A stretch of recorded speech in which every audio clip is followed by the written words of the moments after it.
On an exclusive email to CNN, the Taliban say they will not hold peace negotiations with the Afghan government.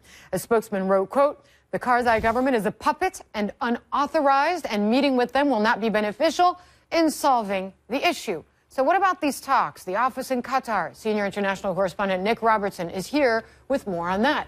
Nic, nice to have you in the studio. Let's talk now about the Taliban and these expectations that perhaps there would be dialogue with the Karzai government. It doesn't seem like that will happen. What should we make of it? It's been very interesting to watch how President Karzai has handled the fact that the Taliban now have an office in Qatar. And for the first time in this email, the Taliban admit now they've talked with representatives of the U.S. government. So there is this dialogue going on. President Karzai feels that he is being outmaneuvered. He talked about having talks with the Taliban in Saudi Arabia. The Taliban are saying that's not happening. And what we're seeing here is the emergence here of a Taliban political dialogue.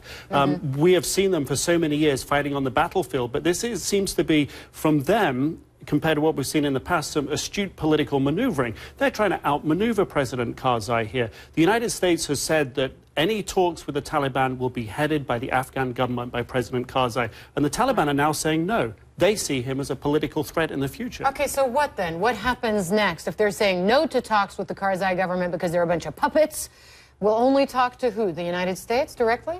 The United States has an interest in talking to the Taliban because this is one way to have an honorable exit, if you like, out of Afghanistan, where the casualty toll goes down as U.S. troops pull out and hand over to Afghan security forces. But there's a greater strategic aim here for the United States to be able to keep military bases inside Afghanistan in the future. If they don't do a deal with the Taliban, then they will not be able to effectively and properly run those bases. So it's a chance for them to do a deal. There's the Taliban here, there's things in it for them that they cannot perhaps fight to get the country in the way they had before. So after 10 years of war in Afghanistan, in the end, are we back to a situation where the negotiation happens with the foe, the enemy to begin with, and then the government that was propped up by Western powers is not in the equation?